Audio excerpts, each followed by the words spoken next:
at the world-famous Hotel Hollywood. And tonight we have a spectacular lineup of poetry and prose and piss hands for you. Tonight our special guest, we'll make him welcome. Well, he's actually right here. My co-host is still, as you can see, occupied somewhat at the trough there. We'll get back to him, but Michael Shelfie, to his friend Shelfie, is here tonight.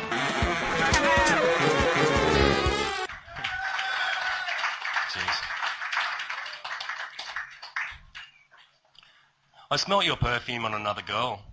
Musty, delicious, enticing. I smelled it on another girl. She left it in a wake. It lingered on York Street across the road from where buses slowly eat their lazy fill. I tasted a sweet whispering breeze amongst the salted winds which blow from moistened harbour and tunnel their way through Sydney's concrete shoulders. I smelt your perfume on another girl and I froze. I didn't want to let you go and I froze. I felt your hand entwined in mine through pounding shores, softening in strokes of rippled shadow, and wondered why I let you go. I smelt your perfume on the streets of Sydney the other day. It was in the wake of another girl. For a moment I thought I knew her.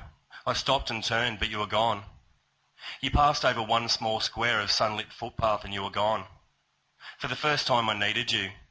I wondered why I'd left. I fell through thinnest air for an afternoon, hollow, clutching. You said that I'd regret it, but you didn't tell me about this. I smelt your perfume on another girl. I thought it belonged to you.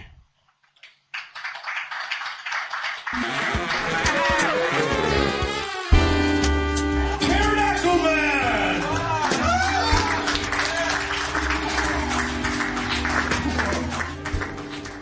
Everything in moderation, including the moderation.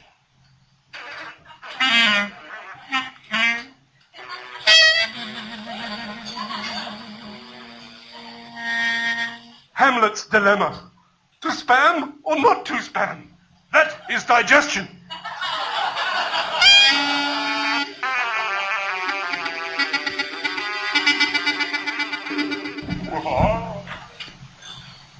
A 12-step program for people that can't shut up. On and on, anon.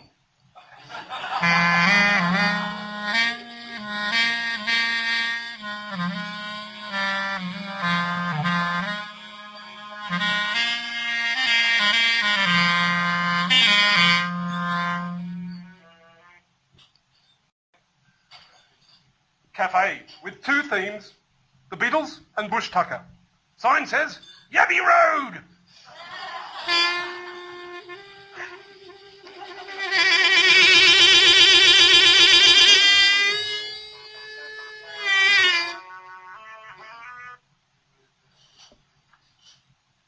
Last night, a sex dream. My penis, a cheap balloon. Hit by inflation!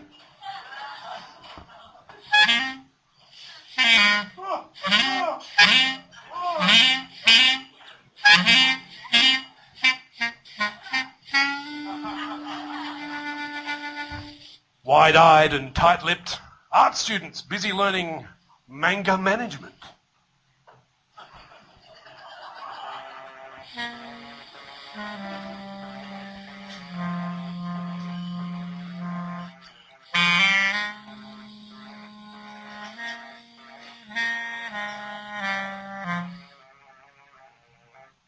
In the knitting room, old folks are sharing needles, never hearing aids. And so a very wet Tuesday night at the Hollywood tonight. It's been pouring buckets of dogs and rain and nails and in fact glass and actually empty beer bottles small animals have been falling out of the sky. So the reason we are here in this gorgeous vestibule this evening, in fact the Hotel Hollywood gents, the urinal, is to interview the one and only, and we can say this without fear of favour, the one and only, world's only haiku spouting pterodactyl. Pterodactyl Man, you took the stage at the Hollywood night. How did you feel you went? Oh, like a something that was like something else. It was like a simile. Look, I've only got one thing to say. I love this place. It's a beautiful venue, but look down there, cameraman. Look down there. What do you see?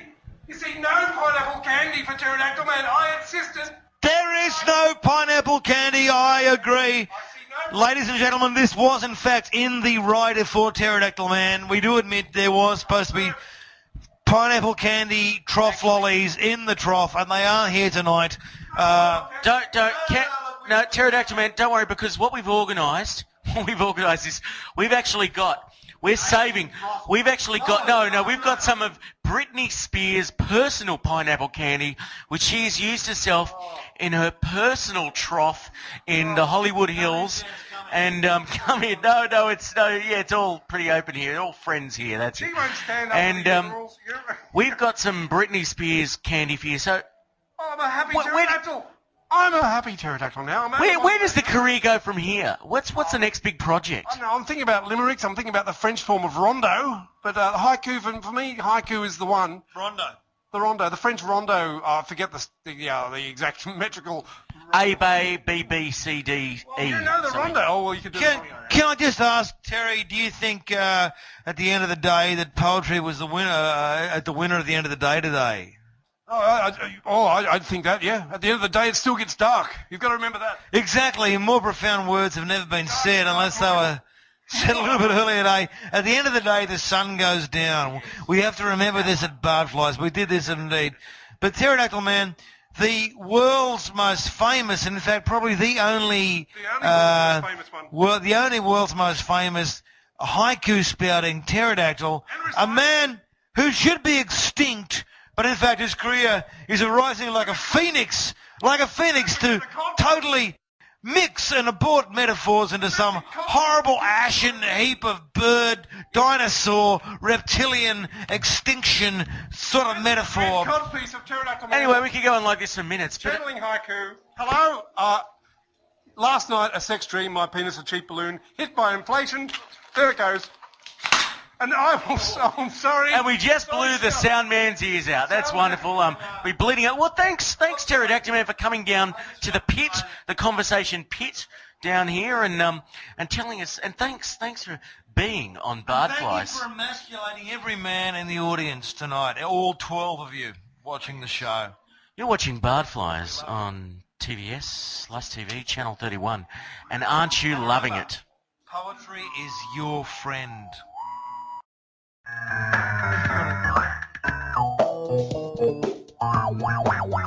There's at least 500 women here who know about the binary man. And what I'm talking about is this is the man that when he sleeps, and when he wakes, and there's naught in between.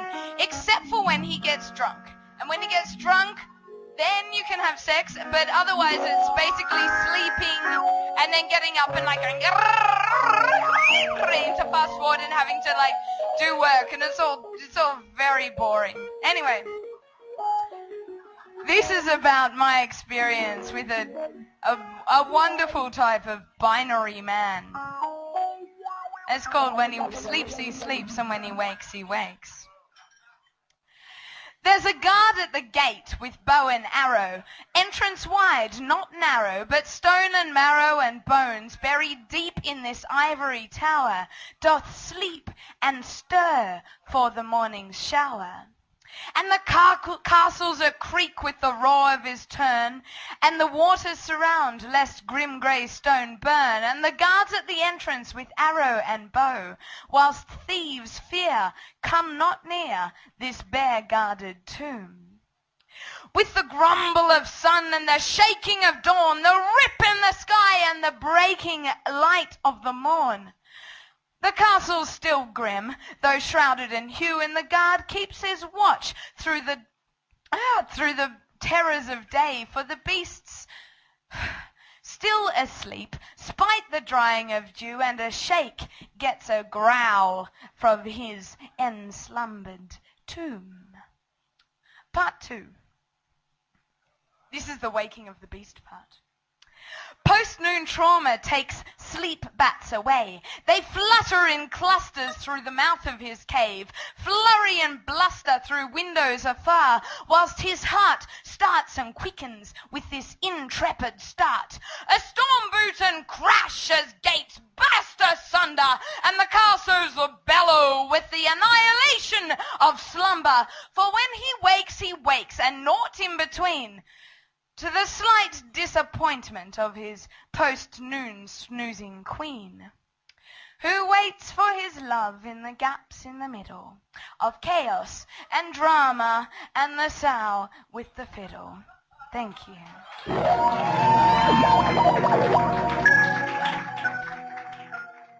So what for paid employment?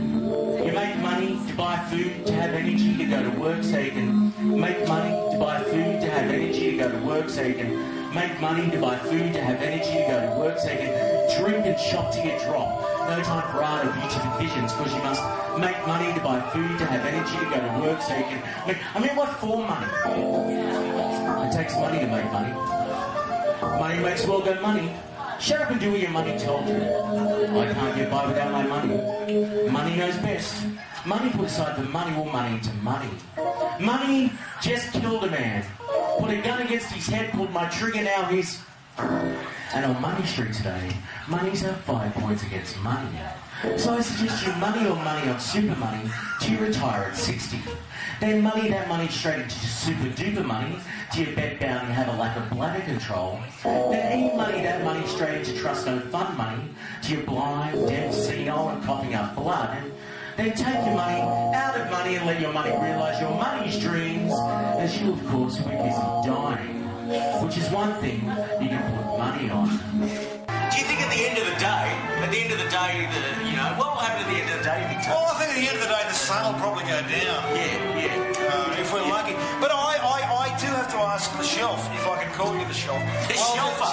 No. Just tonight.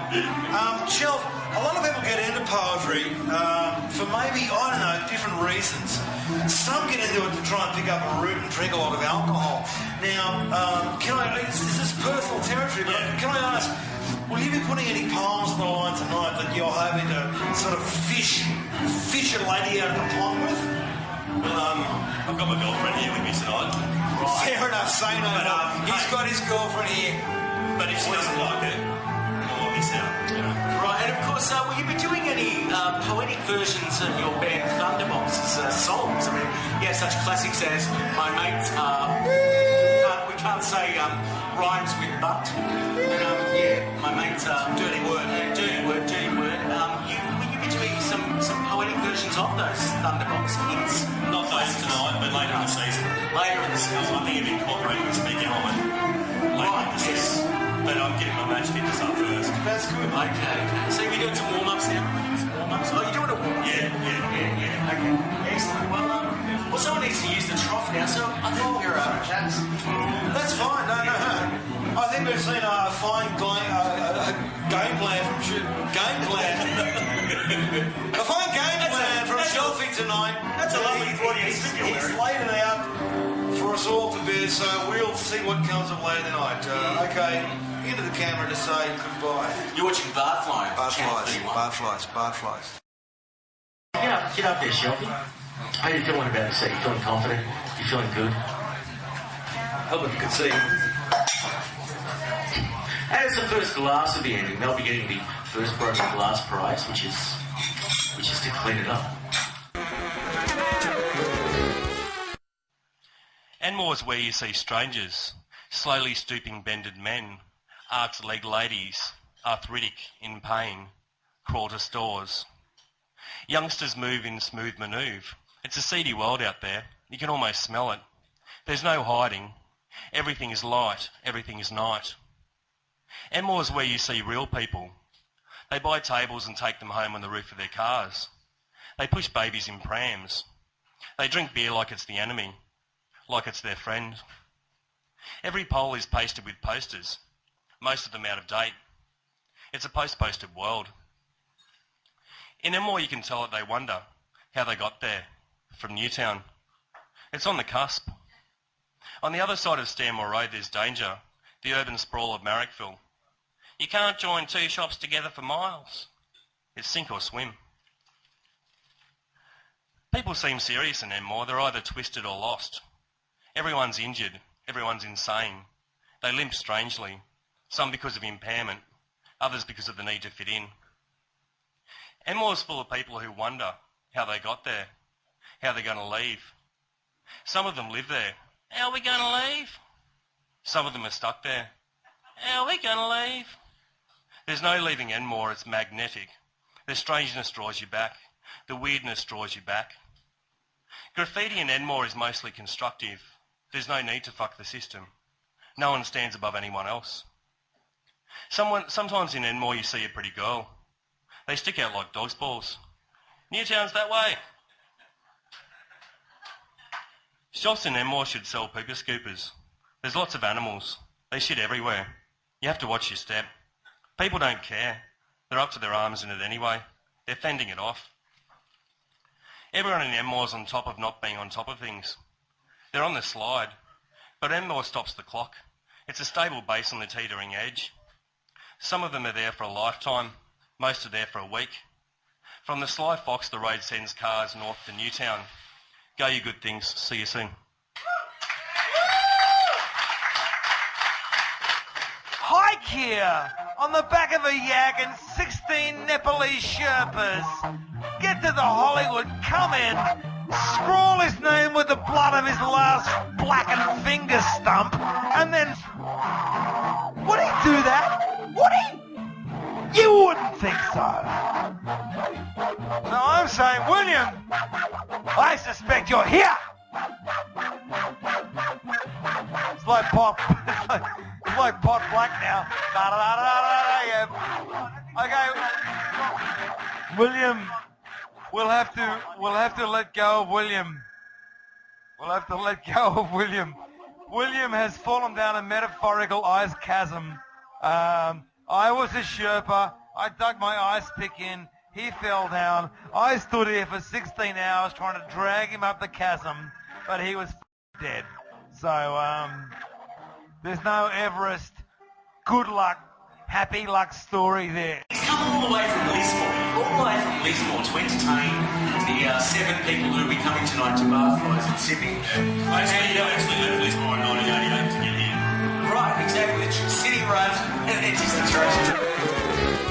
No eyes, no tongue, no ears, no lack of eyes, no lack of tongues, no lack of ears, no clothes, no telephones, no lack of telephones, no motor cars, no breasts, rising as I rise, and the waves rise at midnight in the blue-black, starry night owl sky. Dance ritual, dance red, dance fire, dance. Our feather skins brush light, arc, deep red tonsil, tongues surge, splish, splash, waves lap, echoes roll as we swim towards the entrance of our sacred temple. Sacred Delicious. Ba-doo-ba-da bip-ba, tuba-boop-ba, buda-boochia-boo. Yakunki, Marzisco, La Shakunkunzea, La Kogankabuski, Lawinki, Larunkaski. You crazy fool! Met you in the Hall of Mirrors. No eye, no tongue, no ear, no lack of eyes, no lack of tongues, no lack of ears. As we wander on, no road, no voice, no touch, no skin. Boopy-da-boop-ba-boop-ba, bicha-bookaki, lako, zakopaki, lako-sapan. And now we laugh. in the Hall of Mirrors.